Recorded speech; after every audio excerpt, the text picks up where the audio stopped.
Well, it's not barbecue, but it is Mongolian. Stick around and I'll tell you about it.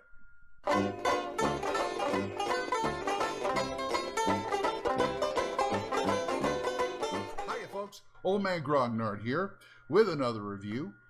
And this one is by New Big Dragon Games, one of my favorite publishers. And it is The Valley of the Five Fires, written by Richard J. LeBlanc Jr.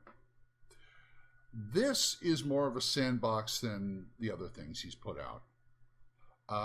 This has a real, he's going back to, he likes to do different cultures sometimes. And this has an Asian steppe Mongol feeling to it.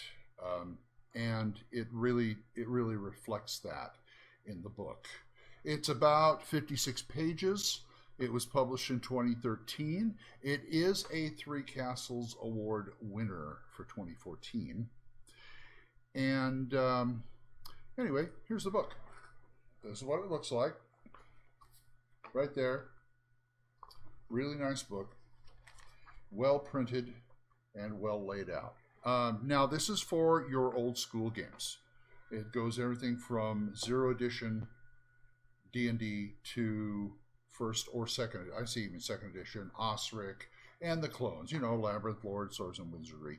I should clear one thing up about the armor class. Now, the armor class is strictly descending armor class. So if you're playing, say, Swords and Wizardry, which is a clone, and you're using their ascending armor class, because it gives, you can do it either way, you're still going to have to convert armor class in here. But that's a minor point.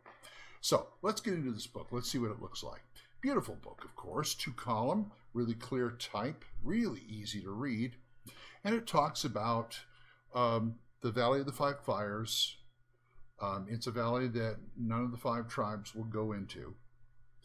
And they try to keep each other out. There's a lot of good info about the backstory and history, and it's very concise. That's what I like about it. You don't have to go through pages and pages of, well, this guy did this guy stabbed this guy in the back, and his son went on to become this, that, and the other things. It's very good. It's very concise. It leaves you a wonder. It leaves you wanting for more. I should say wanting for more, but it leaves room for the DM to flesh it out, which is really good. Here they give you a new class called the Steppe Shaman, which is also gives you new spells for the Steppe Shaman, including, and also tells you about the existing spells that are out there, what can be used with it. They have a really good section on armor and weapons of the steppes of the Mongol hordes and things like that. A couple new monsters, you'll find them also in the creature compendium, like the phase giant and things like that. And here is the creatures. This is the creatures of the steppe, the monster quick view monster page. I wish a lot more supplements would do it like this. It's based on like what first edition AD&D did, where they give you in the back of one of the appendixes, give you all the monsters and real quick their stats. I love that. Real easy to use. They do have a wandering monster table in there also, which is nice. Here's some of the map. Here's one of the maps that it looks like. This is for one of their adventures. It's called, the main adventure is the quest for the Losing coins. I'm sorry. The quest for the losing coins. Now, it's not so much they want you to use this as a sandbox. So the adventure is kind of loosey-goosey in the fact that it's kind of, here are the places. You're looking for these coins. It's the old Infinity Stone thing. You know, each coin gives you certain ability powers and things like that, and all 4 of them, hey, you're going to become a great warrior and rule the world. I don't know. But each place, it shows where the coin would be. I think it only gives 2 coins. I think the other 2 are for the DM. But it does flesh it out if there's a dungeon or a temple or a ruin there. It does flesh that out. So it's like the DM's job to, you know, fill it in, do the backstory, things like that. It also gives you some great complications you can throw in there as what a sandbox is.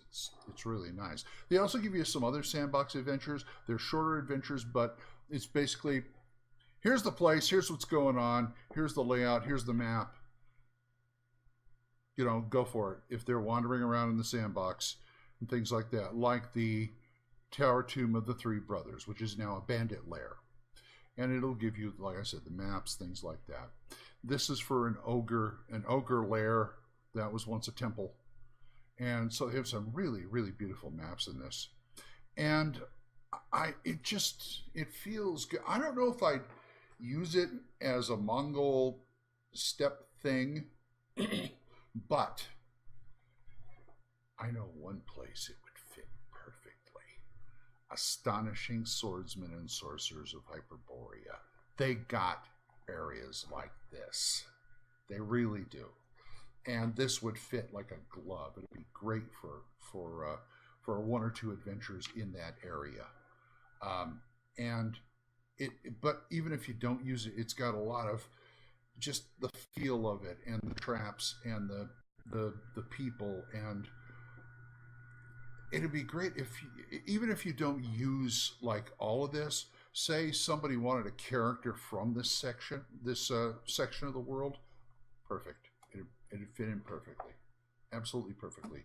So that's Valley of the Five Fires by Richard J. LeBlanc Jr., New Big Dragon Games. Where can you get it? Okay.